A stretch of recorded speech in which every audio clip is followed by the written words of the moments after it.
ನಮಸ್ಕಾರ ಫ್ರೆಂಡ್ಸ್. ಸಬ್ಬಕ್ಕಿ ಪಾಯಸ ಹೆಂಗೆ ಮಾಡೋದು ಅಂತ ತೋರಿಸ್ತೀನಿ. ಫಸ್ಟ್ ಹಾಲು ಹಾಕಿದ್ದೀನಿ, ಚೆನ್ನಾಗಿ ಕುದಿಸ್ಕೊಂಡಿದ್ದೀನಿ. ಅದಕ್ಕೆ ಸಬ್ಬಕ್ಕಿ ಹಾಕ್ತಿದ್ದೀನಿ. ಸಬ್ಬಕ್ಕಿ ಹಾಕಿ ಚೆನ್ನಾಗಿ ಕಲಿಸ್ಕೋಬೇಕು. ಸ್ವಲ್ಪ ಕಲಸಾದ್ಮೇಲೆ ಸ್ವಲ್ಪ ಅದರಲ್ಲಿ ಚೆನ್ನಾಗಿ ಬೇಯಬೇಕು.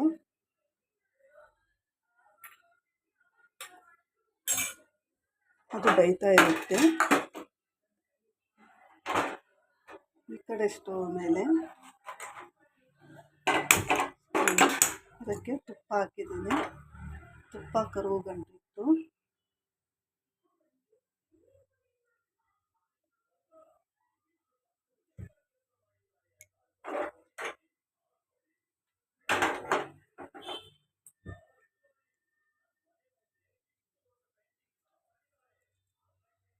ಅದಕ್ಕೆ ಡ್ರೈ ಫ್ರೂಟ್ಸ್ ಹಾಕ್ಕೋಬೇಕು.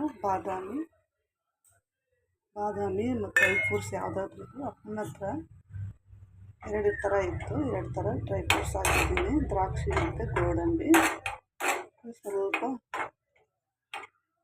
ಬ್ರೌನ್ ಕಲರ್ ಬರೋದಂತ ಅದನ್ನು ಚೆನ್ನಾಗಿ ಮಾಡ್ಕೋಬೇಕು.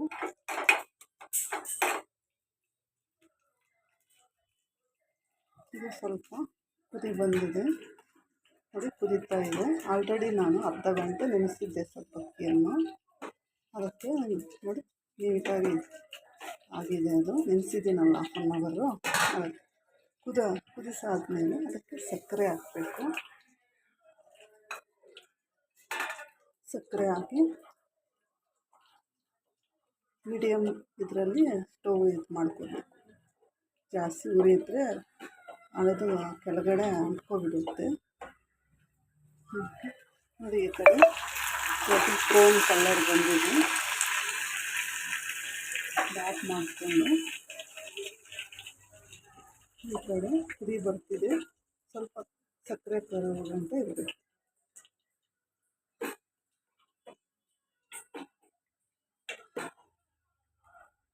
ಸಕ್ಕರೆ ಕರಗುವಂತ ಇತ್ತು. ಇದಕ್ಕೆ ಸ್ವಲ್ಪ ಏಲಕ್ಕಿ ಹಾಕ್ಕೋಬೇಕು. ಇದು ಫ್ರೈ ಮಾಡ್ಕೊಂಡಿದ್ನಲ್ಲ ಒಂದು ಥರದಲ್ಲಿ ಹಾಕ್ಕೋಬೇಕು.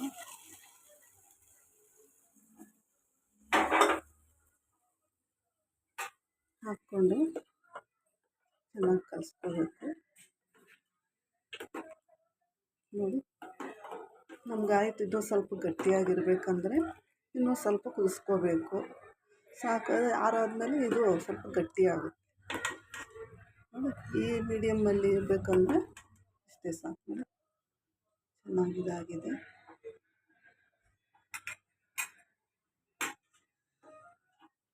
ಸ್ವಲ್ಪ ಸಕ್ಕರೆ ಕರಿಯಿತು.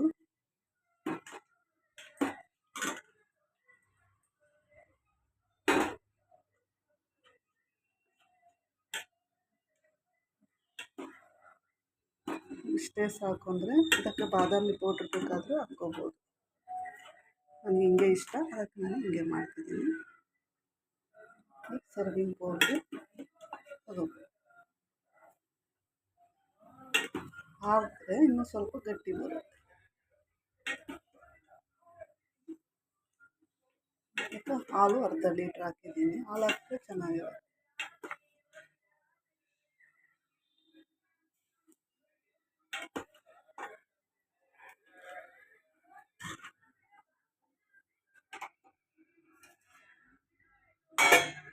ಅಷ್ಟೇ